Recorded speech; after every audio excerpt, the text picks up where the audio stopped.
Yes, but when you're working with top leaders, right, it is a focus on business results. You can't ignore that at the end of the day. But it's recognizing that you can't start with the business results and get the intended return if you're not focused on the other two legs of the stool, right? Because then you're off calibrations. Welcome, everybody, to this week's episode of the Enough Already podcast. This is the show for consultants and coaches who want to forge their own paths to success in their careers and their lives. I am your host, Betsy Jordyn, and I'm very excited to have on the show today Keith Smith. So, Keith and I worked together a million years ago when we were at Disney, and we had reconnected over the last couple of years when he started getting the idea to start his own business. And we worked through his branding and his messaging and his positioning and through that whole process. And I really want to have him on the show for a couple of reasons. One, his journey to entrepreneurship is inspiring. I've never seen anybody take such an intentional, thoughtful approach to this whole transition. So I want to unpack all of that. And I'm really excited about his business because he's really focusing on such an underserved community when it comes to consulting, which is really the entertainment industry. And a lot of those a lot of us want to serve visionary leaders, but not the way that he wants to do it. So I really want to unpack just the unique vision that he has for his consulting practice. So without further ado, welcome to the show, Keith. Thank you for that kind introduction. Well, I am so glad to have you here. And before we get into all of the conversations, I would love for you to share a little bit more about your Disney leadership career. And what have you really valued about being a Disney leader and the Disney principles that, just have inspired you in your past career that you want to carry forward into your business?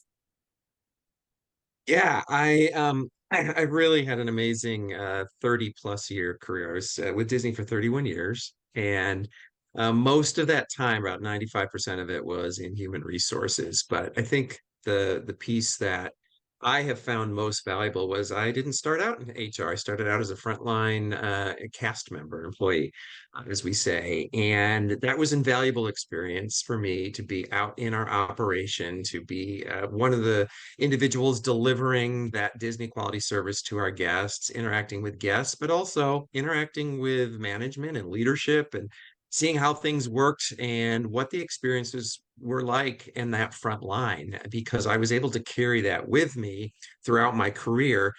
And excuse me, especially in the operation side of the organization, where we have people whose their job is to be out operating our business, delivering the service and the expectations to our guests and to our cast members.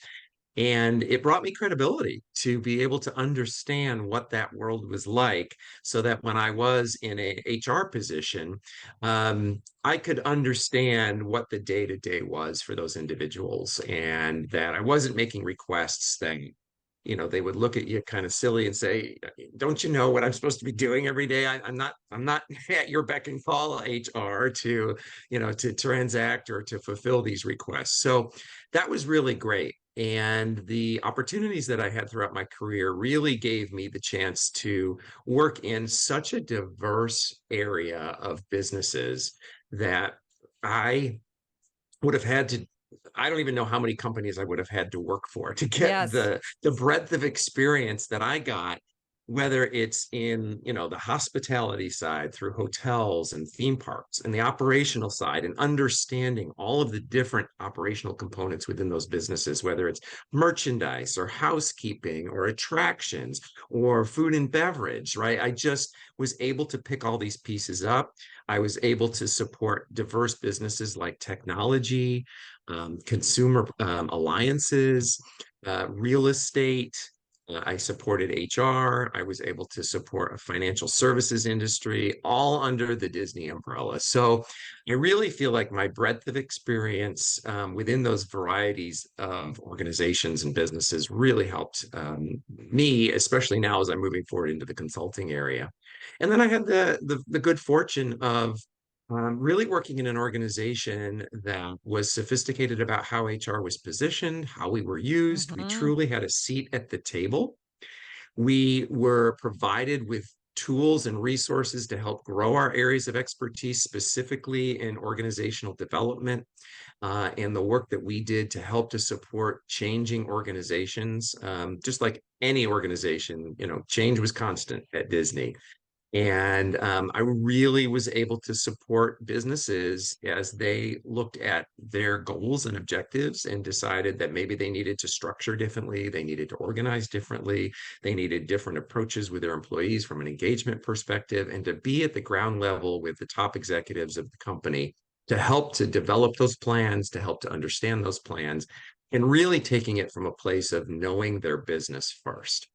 And that was a great opportunity for me. And I've been fortunate to have varying levels of responsibility up into including an executive position with the head of HR for the credit union at Disney. So, really taking the HR strategy and roadmap and putting that together and executing on it. So I feel very fortunate to have all those experiences, but they're really going to serve me well now as I venture off into the world of consulting, and I look to use that experience in my future. So, what business line did you come from? What was your line of business as an operations cast member? So I started out in attractions Oh, and did then you? moved into entertainment. Yep. So the entertainment piece was great because my background, my undergraduate is in theater, and I've always had a passion for arts and for culture. And I really felt like I was able to marry my passion for that along with my passion for aligning people and supporting people on the HR side of the business. So when I was in entertainment, it really gave me the opportunity to take that experience. And then I was able to support the entertainment line of business as an HR business partner at one point. So, it was really kind of a full circle moment for me to take all those experiences and then leverage them. So, I kind of have a vague recollection, and maybe it's because you're wearing the Hawaiian shirt. Did we meet when you were like an HR manager for Polynesian, or am I just making that up in my head because you got when did we meet? I got to Disney around 1999, and I remember meeting you, and I think you were in resorts. Am I correct in that memory? Yeah. Or Well, and I'm glad you said the date because I had to calibrate. But yes, I probably would have been the HR manager at Disney's Polynesian Resort at that point. So that's probably where we met. so I'm correct. Oh, I'm so Look at glad see, you I wore the right shirt. That is where we met. I'm not didn't crazy. even intend to do that, but look at it. It served a purpose. So that's It's great. amazing. I what I love about what you said, it's like, I love your little ghost light because it put a little like aha moment for me. Is like that one of the things that I think brings a strength for me as a business mentor and as a branding person, specifically as a branding person, is our Disney experience because we had so many lines of businesses that we worked with. I think you're accurate is we would have had to work with so many other companies, and it's interesting because like a lot of people ask me all the time, like, well, how do you have empathy for somebody who's not in the room right now? Like, how do you know who my clients are? I'm like, well, it's because I met a million of them. Similar to you, we worked with merchandise, we worked with, entertainment, we worked with operations, we worked with marketing, technology, every single business unit, because there's all those different business lines.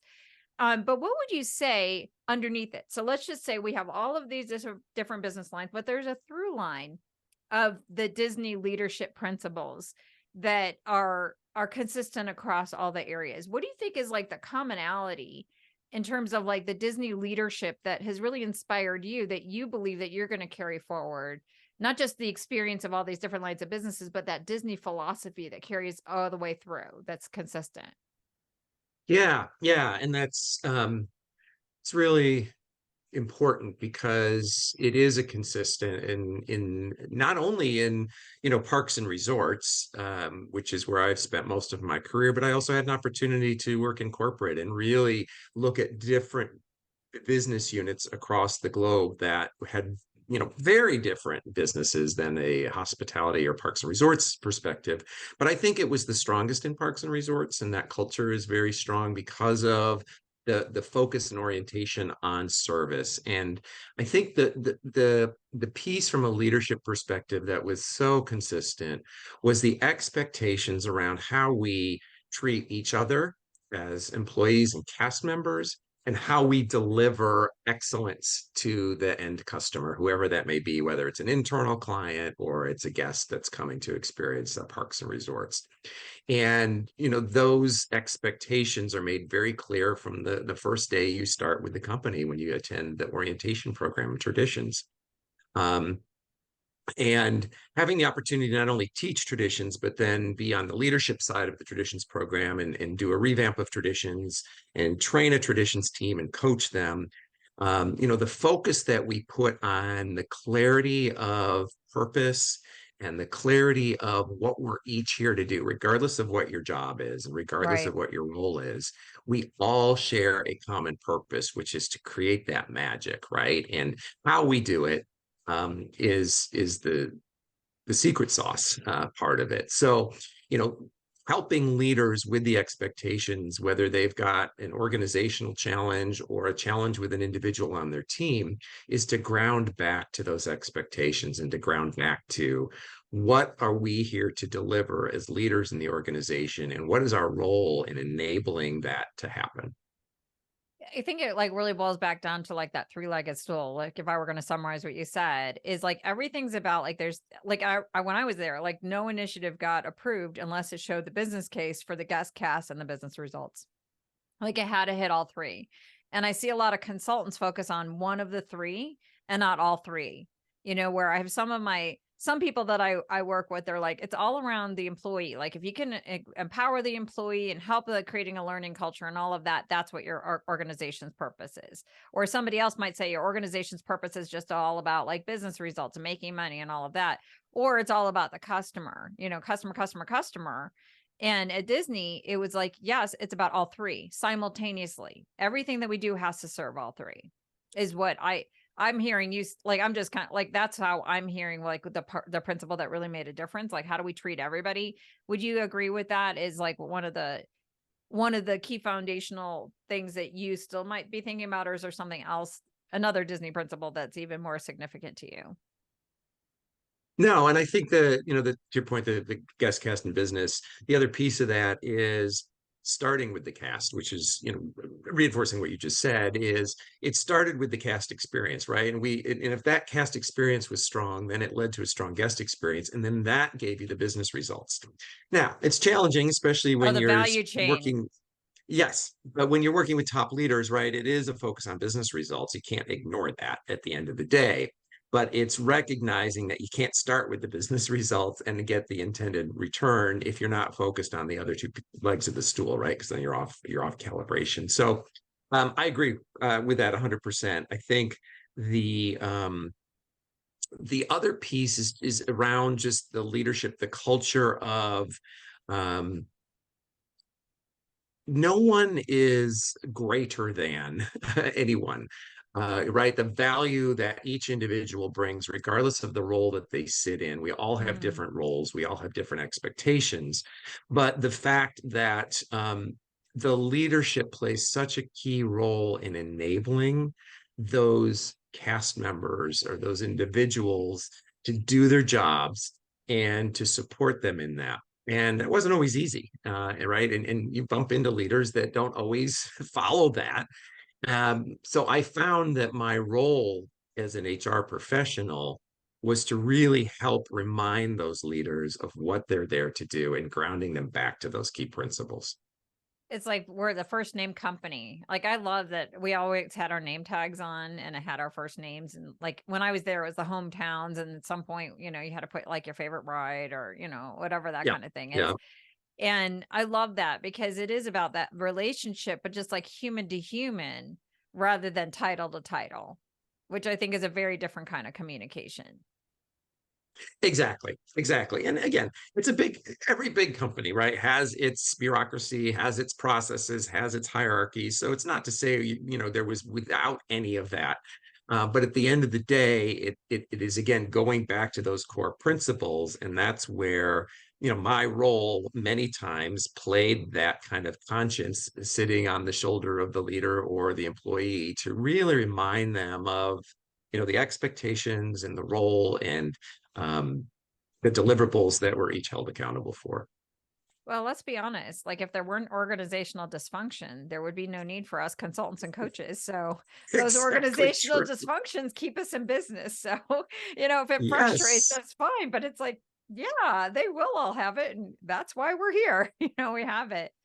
Yeah, So I don't know if you had 100%. a similar experience. So when I left Disney, people thought I was like crazy. They're like, why? Like, why would you ever leave a company like this? A lot of people look at, especially with what you've accomplished even longer than I have, because you ascended higher in the organization than I did.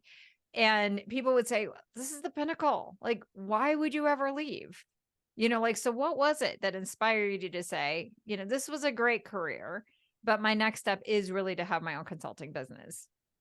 Yeah, it was an interesting path, and I felt like the the last several years just set me in a perfect glide path for realizing this goal of mine. So I was like you at one point in my career, I said, I will never leave. I just can't see myself leaving. I love what I'm doing. I love the brand reputation of the company. I like what we do, and it's a great place to work. And as my roles changed and evolved, it felt like it was a glide path to the point I'm at today, right? So moving to over to the credit union was kind of one step removed from that core Disney brand.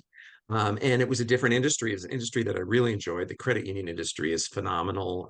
The collaboration and the support of people that industry has is wonderful. But it also was a little bit removed from the core Disney, so that kind of helped to peel some of that away from me. And then I was looking at potentially early retiring, and I was at the end of a cycle of strategic planning in my role at the credit union. And I really sat back and said, what do I want to do? If I was only going to have a year or two left in my career here, what do I want that to look like? And I really wanted it to be something where I felt like I could give back to the organization and I could be in a role that wasn't so demanding of me um, personally. And I moved into a corporate role and supported an enterprise wide project. And again, felt like kind of one step removed. And it was a work from home role. So then I wasn't going into the office every day. I wasn't having that connection to the office. So it kind of felt like I was yet another step removed from that core connection that I had into the brand. And then when the opportunity presented itself, I really thought about doing my own consulting business. I love what I do. I'm not someone to just sit around and twiddle my thumbs all day long. I will stay busy. I have a passion for volunteering. I'm deeply involved in arts and culture and nonprofit organizations. So I knew that there was something that I could continue to do to give back what I had learned over my 30 years in the corporate world. And I also had seen, granted through the course of COVID, but beyond that, I just had so many people, both in my personal life and my circle of friends, that just got taken down out of the blue by something random. And I thought, what a shame to work this long for a goal. And, suddenly something comes out of the blue and just takes you down and out. And all of that together kind of said, I'm going to make this happen and I'm going to take advantage of retiring early when I'm eligible. I felt like everything I had done up until that point got me to the place where I felt okay doing that. And it wasn't as difficult to walk away. And I've been really fortunate and really blessed that that pathway played out. It's weird that it kind of happened exactly as I wanted it to. And I think some of that's by design. But the stepping into the consulting world for me has really been exciting. Just getting my business up and running, working on my website, articulating what I do and how I do has been really energizing. So I'm excited about the next steps. So what I'm hearing you say is it sounds like there was like three things that was like conspiring. Like one is that, that there's definitely a clarity that like I love what I do. Like I love the, advising, senior leaders and guiding them and, being that little Jiminy Cricket on their shoulder, like love that. I've done all I can do here. Like there's that other part of like I've done all I can do. I've been in all of these business lines. Like I've done all I can do. And that's as much as I can. And then there was like a third part is I've been doing this other stuff on the side for these particular nonprofit arts, arts and culture type of organizations. And it's like, well, like, can't I just take, I've done all I can do here. I don't want something to happen to me, take what I love and apply it to here. And now I'm bringing more of like my full self together into more of a complete picture. And then just getting more practical of saying, all right, can I take advantage of early retirement and all of that? But it seems like the driving force is taking more part, bringing more of you into your work than where you were at the time. Yeah. Yeah, exactly. And it's interesting, to your point about what drives me and what I'm excited to be doing. And my mother said this to me when I was taking care of her. She had a terminal illness, and I was really able, and again, because of the job that I had, I was able to be with her. And the Mm. the support that I had from my team and my leaders was phenomenal, and it was amazing. But she said, "You're a fixer." And it was interesting because as I look back, that's kind of what drives me, right? Is I see something that's broken and I want to fix it. I want to make it right. In my top five strengths, I've got restorative, right? I want to get things back to the way they were. So I kind of have this theme that drives me. When I see something that's not working, I want to fix it. And I felt like the opportunity to continue to do that in my own consulting practice would be phenomenal, because it would give me the opportunity to work with organizations or to see things that needed to be fixed. And I use the word fixed. It doesn't mean something's broken per se. So I want to throw that in as a caveat, because not everything's broken and not everything needs to be fixed. But where systems don't align, or where people don't have the opportunity to be successful, or are not treated right, it just gets under my skin. And I think the opportunity to continue to do that kind of work outside of the corporate structure is really exciting. What I love about what you said too is that is what makes a great consultant.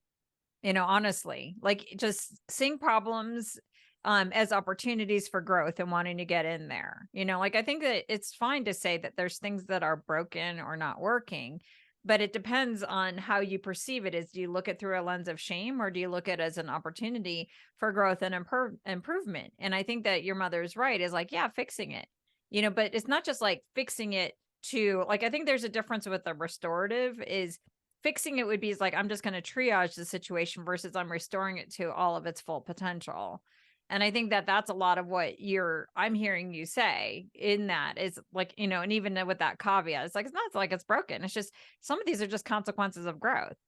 Like you reached out to help from me when you were going through transition. It doesn't mean that something was like fundamentally broken, but there was something that was missing that you needed help with. So, clearly what was the value that like why did you reach out for mentorship in the first place?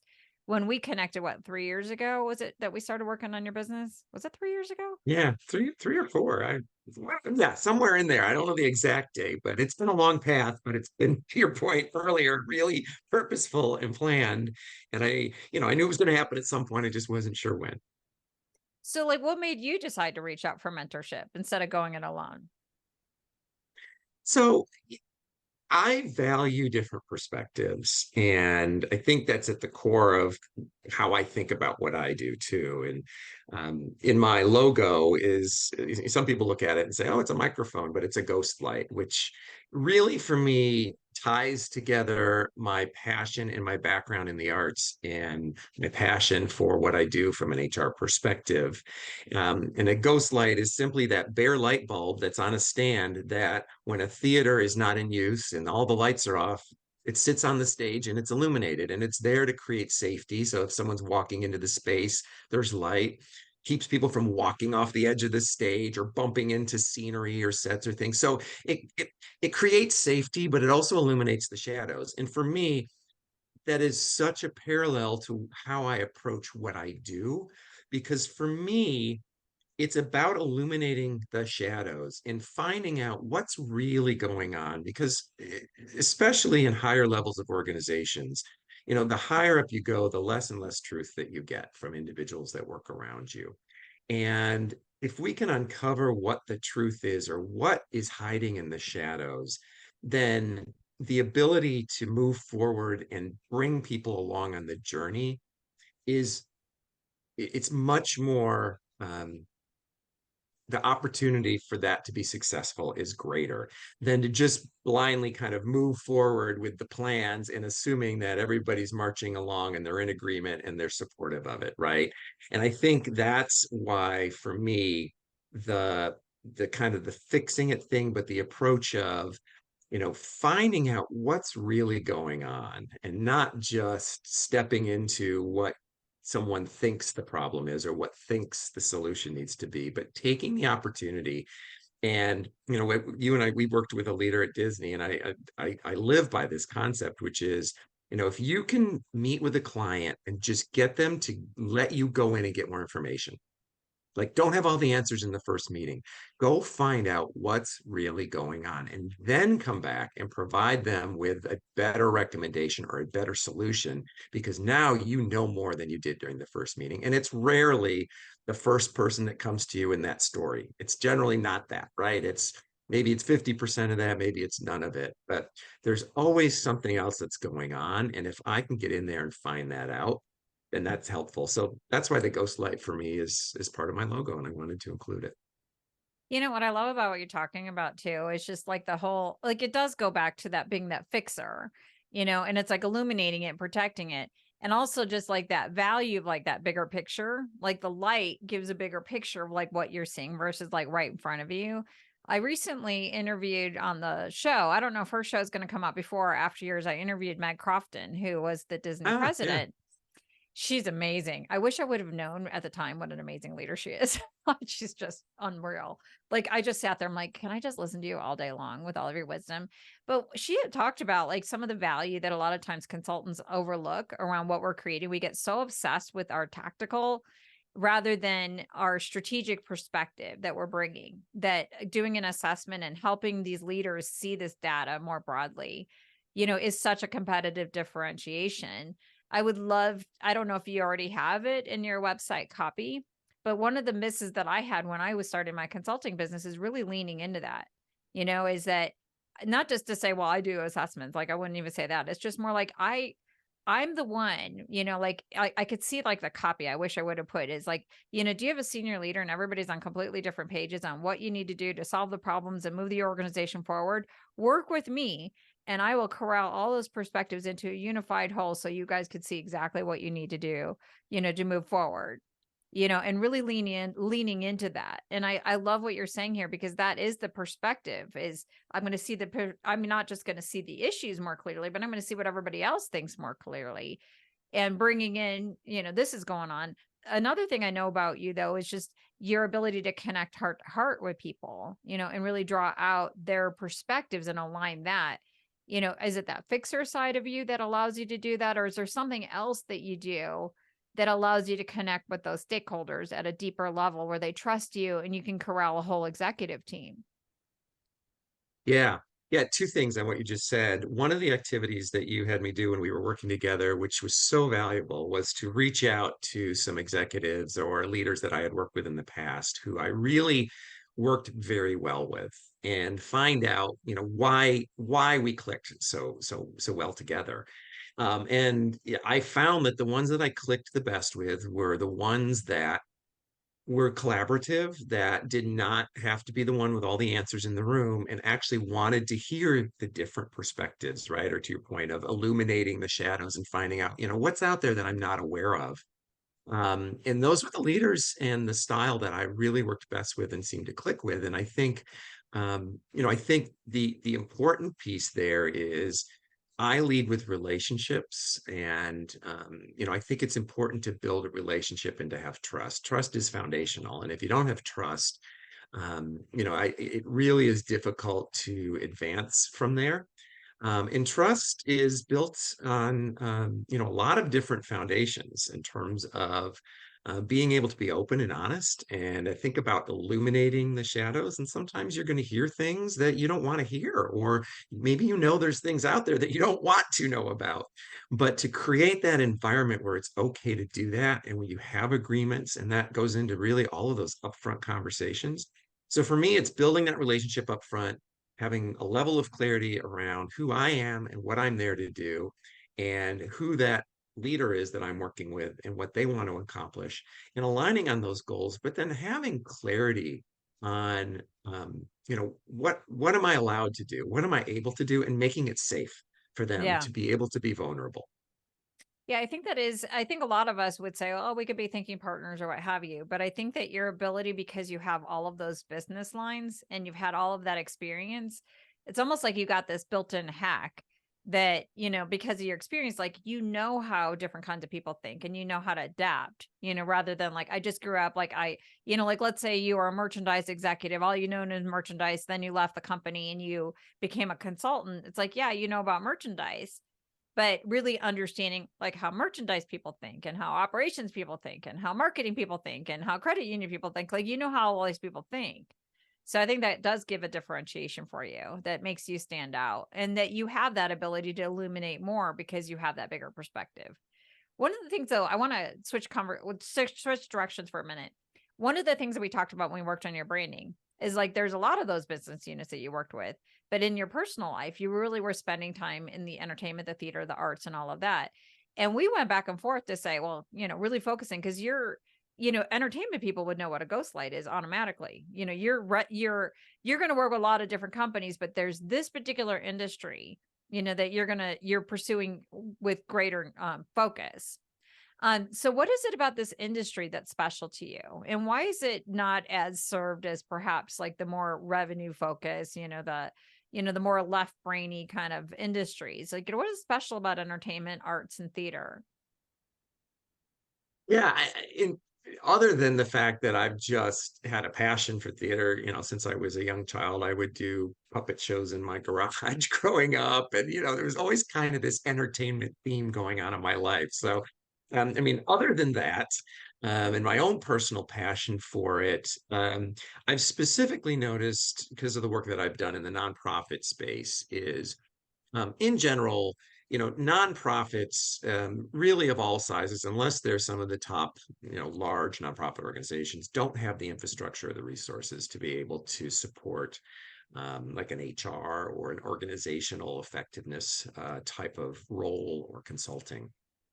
So, I've really found that those organizations are so welcoming and so appreciative of any work that could be done to help them to align strategy, to align people, to give um, input on the people side of the business. And being able to provide that insight really fills my cup from the ability of it's an industry that I have a passion for.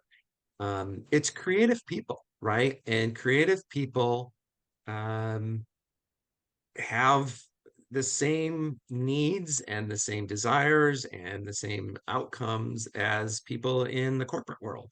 At the end of the day, and I think this is where sometimes the connection isn't made, theater's a business, right? And it has the same principles of how it runs.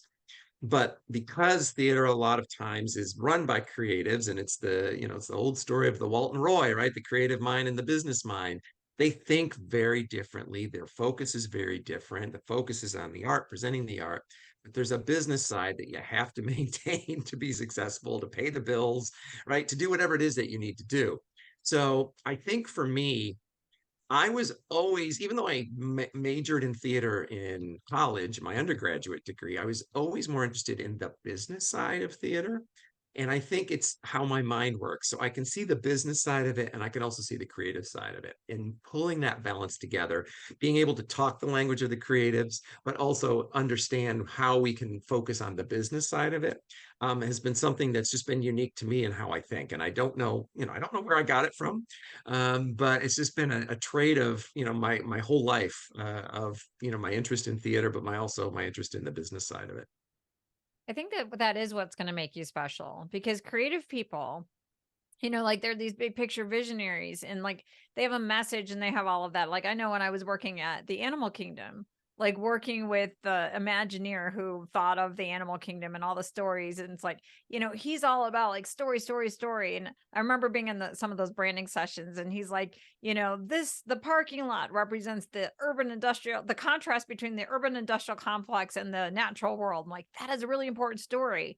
But the operators are over there. I'm like, yeah, but the guests just feel like it's just hot. I'm just hot. I'm hot. I don't see this story.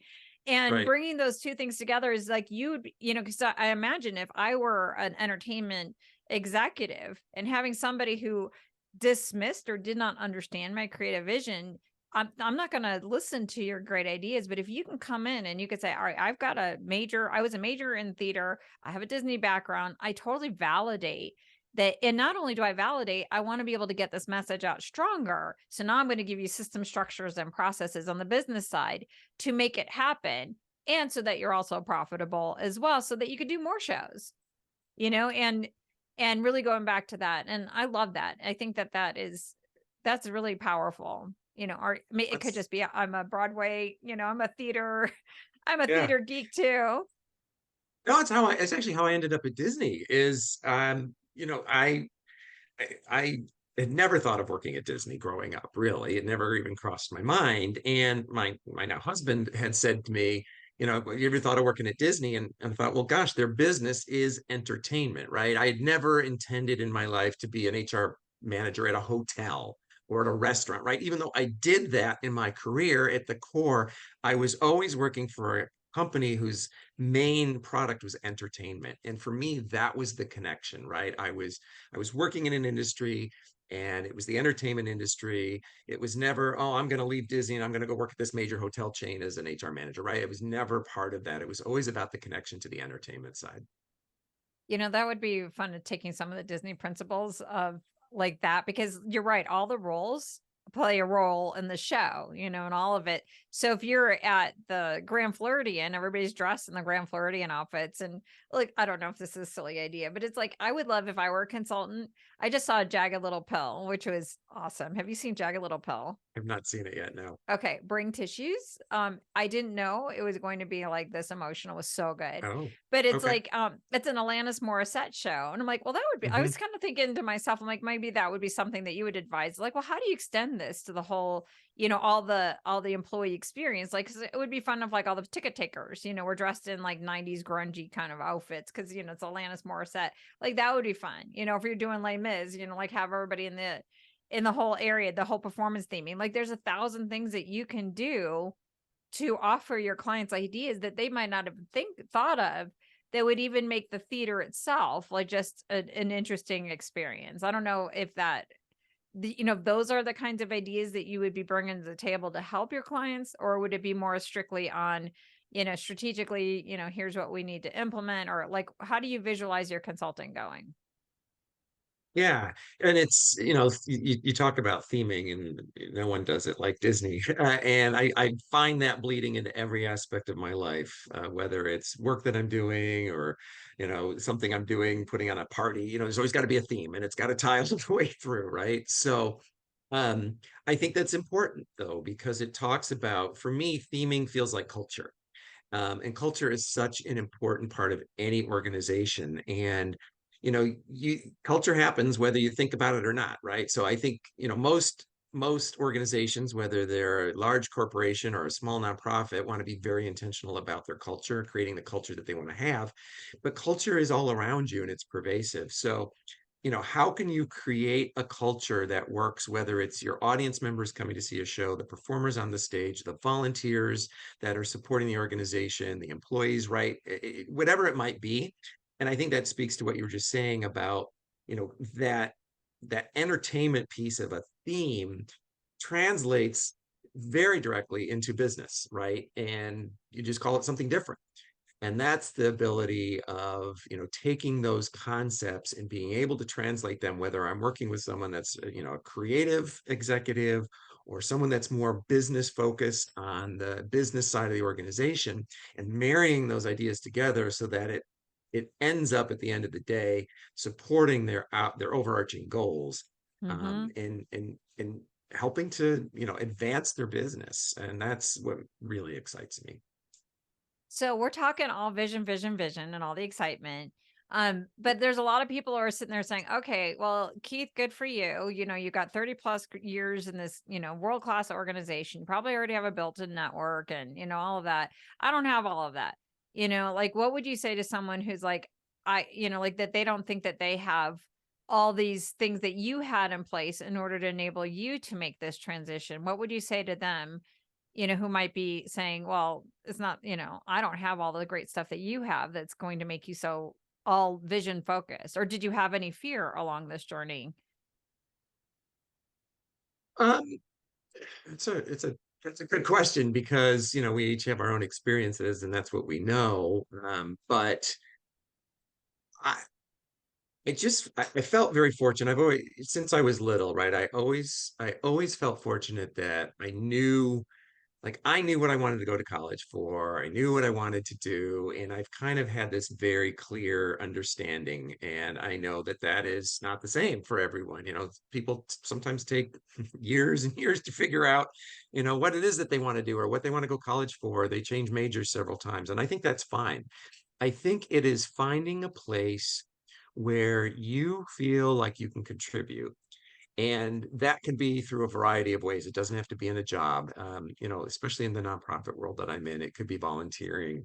Many of the nonprofits I've supported find resources through the volunteers that are just in there, maybe helping them to do something, and someone discovers they have a skill that's needed in the organization. And that then gives you the opportunity to build that and make connections.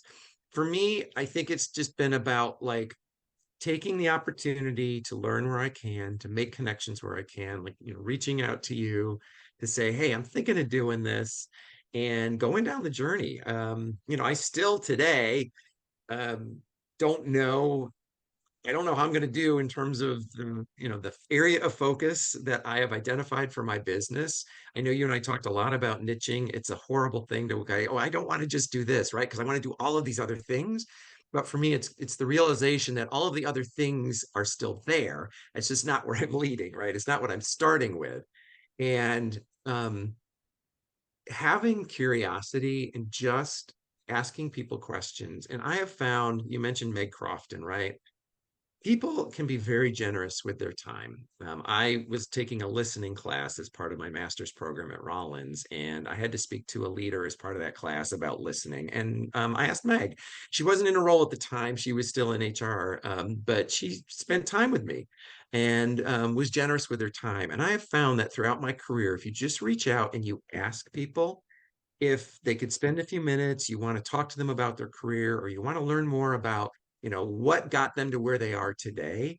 And then just taking all those things and piecing them together and figure out what works for you. And I think that's the difference for me is I've just not been afraid to do that stuff. I know for some people that might be more difficult, but finding someone that maybe can help you or to push you a little bit in that direction. But reaching out and just making connections with people, and you never know what that will lead. So it sounds like a big life skill that you've had is that you do lead with curiosity, and then but the other thing that you also have is a lot of intentionality. I'll tell you so we started talking like 3 years ago. So we worked on your brand direction, we worked on your visual branding, and we worked on a lot of different things, and then you said, "All right, well, now I got all this in place now that I'm clear." And then you said, "But I'm not going to retire for like 3 years," or something like that. And I'm like, all right, good luck. Like as I usually when I have somebody who doesn't like pull the trigger at that point, then fear kicks in, but it didn't for you. You checked in with me a few times like throughout that time period. It's like, yeah, I'm still on track. I never really experienced you saying, I'm not going to do this, but 3 years later, you followed through on exactly what you said you were going to do. And is that something that's just unique to you? Like that, because in the between, it doesn't seem like you went through all of that imposter syndrome, all of that anxiety that a lot of people go through. Yeah, I think for me, it's one of the pieces of feedback I hear from people all the time is I put order to chaos, right? And I think for me, I always put a plan together. one of the nonprofits that I work with are like, put one of your matrices together, right? Because I just throw things onto paper, and it's always in matrix form. I don't know why, but it's got, it just lays out, here's the next steps, here's doing who's doing what, here's the timeline, and that's how I think. And I applied that same model to my own journey. And I have a handful of trusted advisors that I constantly reach out to. Like, you said I would check in with you here and there. I always check in, and I just want to find out, like, check my thinking or help me understand this. And then I put a plan together and I work the plan. And that's how I work. And I think that's going to serve me well in my consulting business too, because the ability to have a clear plan with whoever I'm working with and work that plan is just, it's how I think in my life. So I've used that, and it has proven to be, successful for me. I love that because what it is that you were the first consultant, first consulting client you landed was yourself, and you were consulting to yourself using the exact same processes that you might have done with other people. Like, that's brilliant. Like, that's brilliant. I love that. The first consulting client you will ever land is yourself. Apply the consulting principles or the coaching principles, if you're a coach, to yourself before you go out and do your business. I think that's awesome. Thank you. I hadn't thought of it that way, but yeah, you're right. I mean, we did have to wrestle through to get to the niche thing, around Mhm. like getting clarity, because you That's do have hard. to deal with the scarcity fears and all of that. But even as you talk about your career at Disney, is you still looked at all of those other lines of businesses through the entertainment lens. You still saw it as part of all of the roles that they were playing into the overall show that Disney was producing for the guests. That was a 24/7 show. It wasn't just the 2 hours or the 1 hour, or actually it's not 20-minute show that they went to at the theme park. It's a 24/7 show. And you saw it through the lens of an entertainer, like, well, what's the whole show? So it kind of makes sense, because if you were working for a company that had no element from that standpoint, it might not motivate you to the same level. So I think that there's something there about just kind of like owning this part, like, yeah, this is who I am, and this is where I'm going to have a lot more fun. Yeah, anything I've accomplished in my life, that has been my approach is, I've put a plan together, I've worked the plan. I'm excited by creativity. I'm excited by ideas. And I find that even in my business recommendations that I make, I try to apply some creative approach to it, right? And think about the way that it will be played out so that we can get to the end goals of whatever that plan is. So, one of the things that's big at Disney is storytelling, obviously. So how do you see storytelling play out in your business? Like, how do you see yourself using storytelling as part of like how you attract clients, or how do you make a difference with clients, or how do you see that? I think it's critical even again, back to the creative side, if you think about what arts and culture do in theater specifically, it tells a story. Right? You go to the theater to see a story, and it's at the core of what that product is. So for me, where I see the challenge is narrowing down and identifying the stories. And we've we've had tons of them throughout our career, but at the moment, you just don't think of it as this is a story. You have to kind of put it into a context of a story, right? And think about how a story evolves and what are the components of the story. And there's a protagonist and an antagonist, right? And sometimes there's a happy ending, sometimes there's not a happy ending, and it's trying to understand how to take those stories and now fit them into my new world and what I'm going to be doing. So I have recognized that I need to start paying attention more to stories and Hmm. gathering stories. And even, yesterday, someone was telling me something that happened to them at work. And I said, that is a fantastic leadership story. Can I use that? I'll change the name, but can I use that at some point? Because I think there's value there. And that's a new lens that I have to continually remember to put on as I'm going forward. But I have to look backwards too, and be able to tell stories from the work that I've done in my past as well. So it's an evolving skill, but I think it's a critical one because you talk about the storytelling. storytelling culture at Disney is so important because it makes that connection, emotional connection for people, and it makes something real. So rather than talking, in abstracts or theories, make it tangible and tell a story and share an example and help people connect to it. And that's something I'm just going to have to continually focus on. Well, you told some really powerful stories today. I mean, just the story about your mother and saying that you're a fixer, like to me, I'm visualizing, oh, well, that's your why story on your about page. Like I could see your story is how I went from, the Disney executive to a consulting entrepreneur, and your story starts out, with this theater kid, who got his first job, and his now husband says, "Why don't you go work for Disney?" And because of that, I had a chance to sit in every single role in the show and lead and help everybody in that role in the show. Now, my business is all about helping other people who have a show that they want to produce, but they need all the roles to align. And now why I do what I do is my mother told me, as a reflection of my mother, is I've always been a fixer. Where you all see problems in your organization, I see opportunity, especially because you're a creative person and this is just not your jam, but this is mine. So work with me. My best clients tell me they love my matrix of a plan of action, and here's what it is, book a call. So now we just wrote your about page, but I hear I'm those putting that, stories. I'm just taking a video clip and it's going to go right on my homepage. No, but this is your about page. This is your about page. Your home page is going to be different, like some of the other stories, but your about stories, like you've just told them all, and it's really powerful. But what I love about it is it's not just telling the stories. It feels like you're just really owning your stories. You're owning your experience, no apologies, and no apologies of like, yeah, I was at home and just, I kind of got removed. And I'm like, I'm trying to figure out what's next. Like, no apologies. This is what I'm doing. Yeah, and it's the interesting thing there is um we I would tell this story often when I was facilitating the orientation program at Disney, but it's so true because it applies in every aspect of life. Is something that we do that's just part of our daily routine, right? It's just something we do every day. You never know when that one thing has an impact on someone else, right? Mm. Or it means something significant to that other person, even though to you, it's just another thing you did on your day, right? You really don't even think of it again.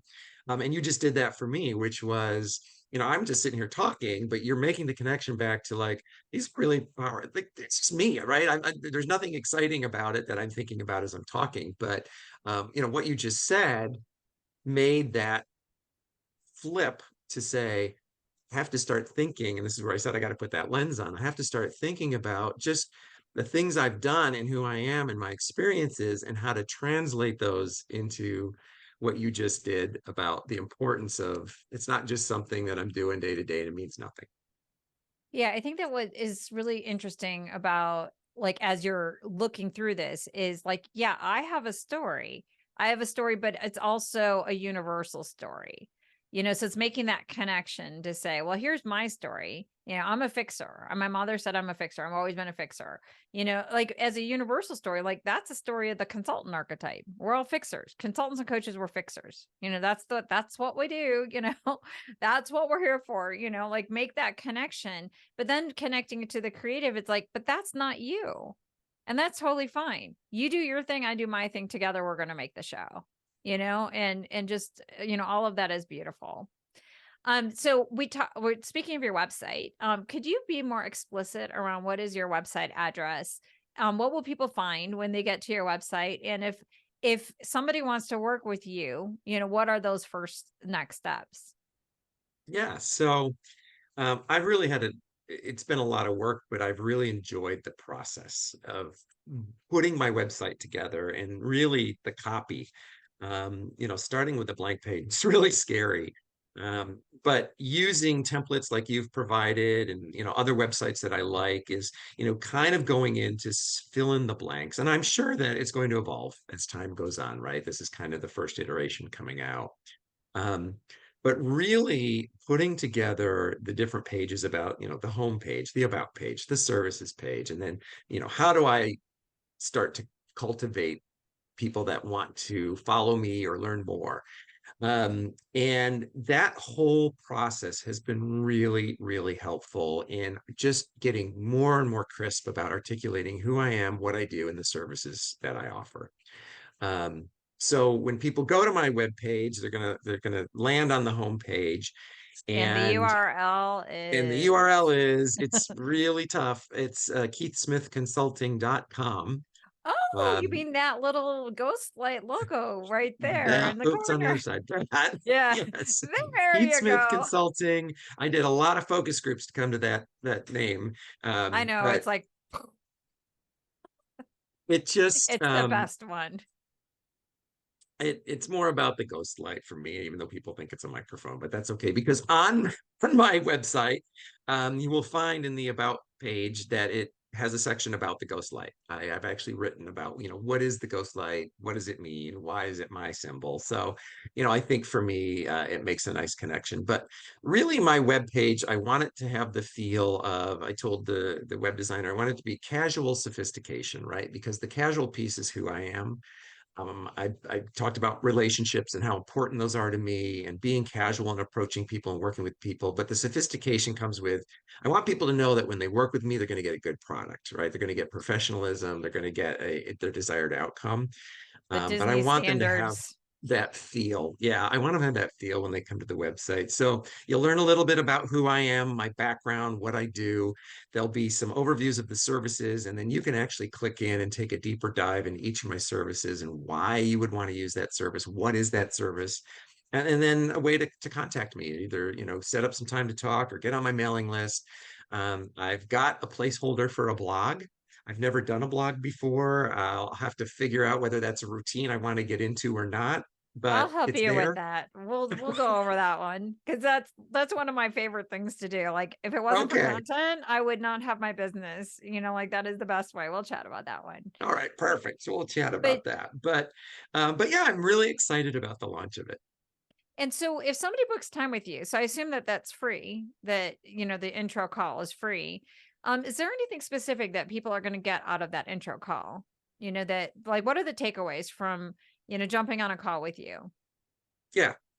And I wore the hat of myself as a consumer, right? We've all gone to websites and they want you to give your name and your email and your phone name. You're like, oh, great. Here it comes. I'm going to get hit up with all the marketing and the phone calls. And, it just kind of sets you back. So I want people to feel like this is an opportunity to just sit down and have a conversation, whether it's, 20 or 30 minutes, just see, is this something that can we even work together, right? What is the issue? And again, the issue may not be the real issue, but to have someone who you could just have a trusted partnership with, to just have a quick conversation, talk about what your challenge is, where are you today, where do you want to be tomorrow, and is it something that we can work on together, and then take the next steps from there. And that's really all it is. It's a no obligation chance to do that. And I want to hopefully give people that feeling that there is no obligation. You're not going to get hit up with spam and marketing calls and emails.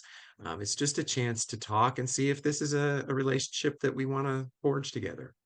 So they're going to walk away with creating a connection with someone like you, who could, validate, understand what they're going through. But then it sounds like you're also going to give them like a roadmap, like here you are today, here's where you want to be. Let's talk about how you can, at least get started on bridging that gap.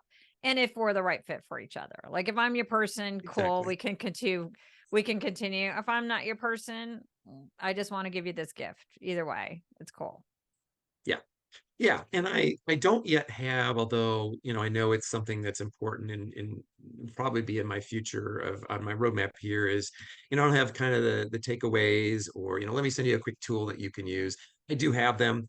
I just got to customize them, kind of zhuzh them a little bit to make them my own. But those are things that are coming. So that would be a hope for me at some point in that conversation to say, look, here's something I can send you to at least get you started. Happy to help.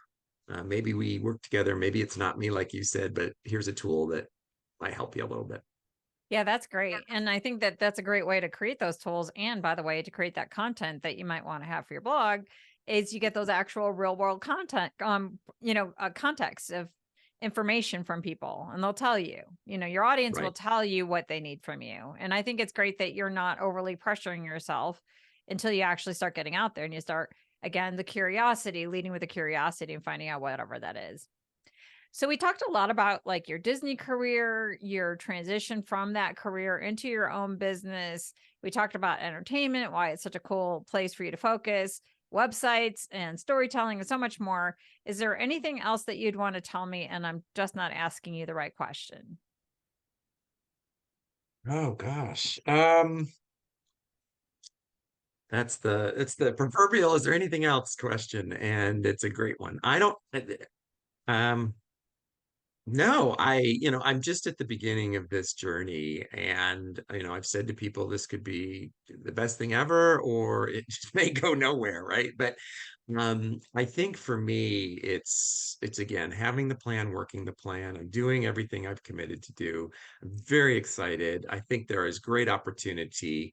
And as I start to put myself out there more and see kind of where this leads. I know it'll grow. I know it will evolve. And I know it may look a little different than it does on day one. And I think being open to, maybe you just didn't get it 100% right at first and making those changes and evolving and being flexible. Um, so I'm excited. I don't know. We'll see where it goes. Well, I'll just tell you, if anybody who's listening in who's a creative executive, I've worked with Keith for, I don't know, 30 years or so. Has it been 30 years since Ooh. 1999? Oh God, I'm feeling old. I don't want to talk about that. Yeah, Okay, let's so not let's let's just say not count over. years. Okay, so for anybody who's, because I've known Keith for at least like 15 plus years, we'll leave it at that. I'll be okay with that one. Sounds fair. Um, but you're the real deal. Like what you're Thank talking you. about, you actually have delivered, and I've seen you deliver it time and time again.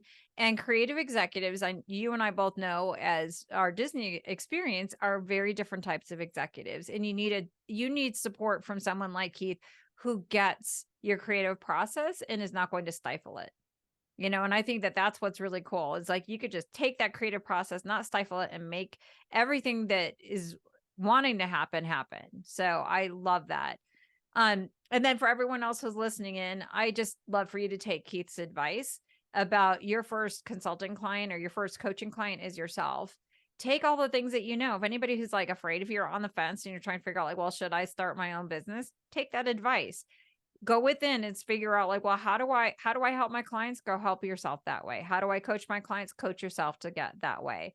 And the same goes if you're trying to scale up to the next level. I think that that's really great advice. So thank you so much, Keith, for being here. Thank you all for listening, and I will see you all next time. Thanks.